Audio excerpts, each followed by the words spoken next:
Welcome back to my channel. Today, I am really excited to announce that my book that I have written for 6 months is finally published and on Amazon to be bought today.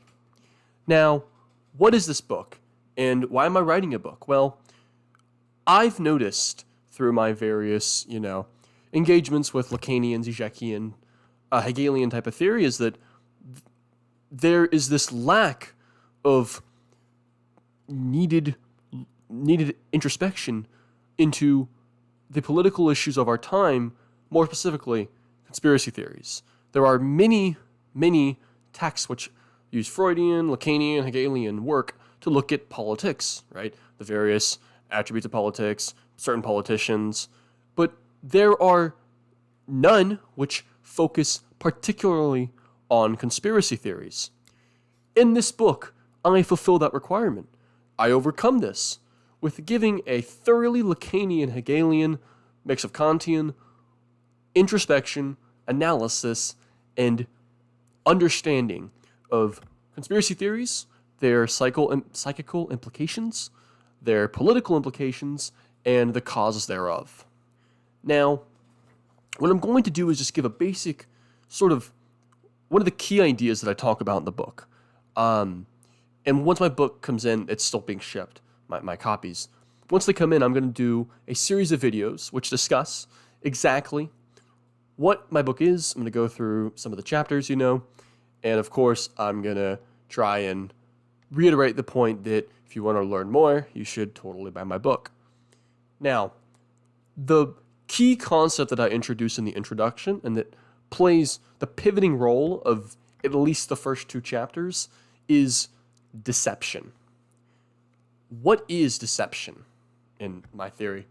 Well, if you know what the Lacanian Big Other is, the symbolic authorities in society, and you know that the Lacanian Big Other doesn't exist, or that it's always non-all or always incomplete, however you want to phrase it, then deception is the belief by the conspiracy theorist, or the conspiratorial subject as I refer to them, that the Big Other is complete and is deceiving them on behalf of their completeness.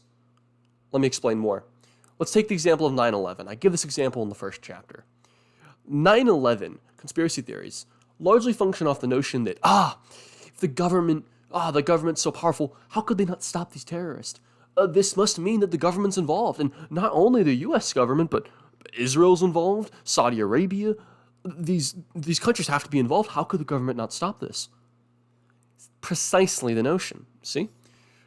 Deception is thought to be the complete function, is thought to be a purposeful action from the function of the complete Big Other. Yet, what the conspiratorial subjects don't realize is that the other is incomplete. In fact, the government's inability to respond to the terrorist attacks is precisely because of its incompleteness. It doesn't have this omnipotent control. And conspiratorial subjects can't realize this. Now, I go through a couple of other examples. 9/11 is one of the big ones. I go a little bit into conspiracy theories surrounding COVID, but I think 9/11 issues this perfectly, where instead of recognizing that the government is incomplete, that the Big Other is not whole, the Big Other cannot complete itself, these conspiratorial subjects posit that, no, there's actually something greater. There has to be an other of the other, which is conspiracy. There has to be an other of the other, which is how the Big Other functions. And what they don't realize is, again, that the Big Other is incomplete. And this incompleteness itself is dialectical because the incompleteness is what gives the Big Other its inability, which, according to them, seems to be the actual ability to deceive. In other words, the deception of the Big Other is through its incompleteness. That is, the deception of the Big Other is not purposeful. It is inherent to the structure of these symbolic authorities. Therefore, what I've been coming to, and what I'm going to say, and then end the video, and go to description and buy the book and all that, is I'm going to leave you off with a point, is that the way that we view this deception of the Big Other is always on behalf of looking as an external onlooker, or being an external onlooker, third party, whatever you want to say.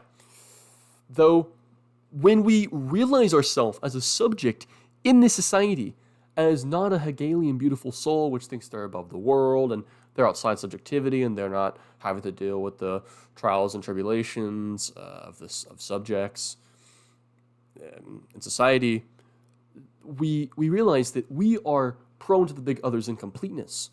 And this incompleteness is where we situate ourselves. Our desires derive from the big other's incompleteness. The fact that the big other is not whole. This is basic Lacanian theory, but I'm just going over it and then applying my twist. The fact that the big other's not whole is how these events can occur, like 9/11, like COVID, right? To posit conspiracy theories, in conclusion, is to believe in an other of the other without recognizing that the big other is incomplete, and this incompleteness itself is the deception that they unknowingly tack onto the belief in a complete other. And, I do much more than that in my book, of course, right? We go into political economy.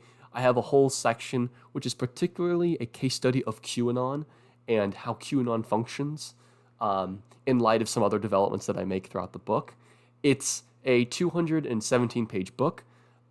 It's pretty rigorous, but it's written for people that have not experienced with Lacan. The entire first chapter is a ground zero introduction to Lacan. I literally build the real, the symbolic, the imaginary, the object d'art, all these terms, the other, the big other, all these terms are given in the first chapter. From there, we can just go on and reference them, and if you need to, you can always return to the first chapter and look, okay, what does symbolic mean? I haven't seen this in 2 chapters. Okay, I can go back, right? So that's the beauty of what I like to do when I write, is that I like to give everything at first. I put all my cards on the table, for the most part. There are a few later developments, but for the most part, I'm just building on what I've already established. And I think that this, while my book is not a linear development by any means, it's similar to like the structure of a Zizek book. There is a clear line that is sort of being followed. And I think that this line is going to be a continual theoretical tradition that I follow and build on more in my later writings. So yeah, check out my book down below and drop a review on Amazon if you like it, and go ahead and tell me in the comments what your thoughts are. So anyways, you guys have a great day, and check out Conspiracy on the Subject, a Lacanian Enterprise on Amazon. Thank you.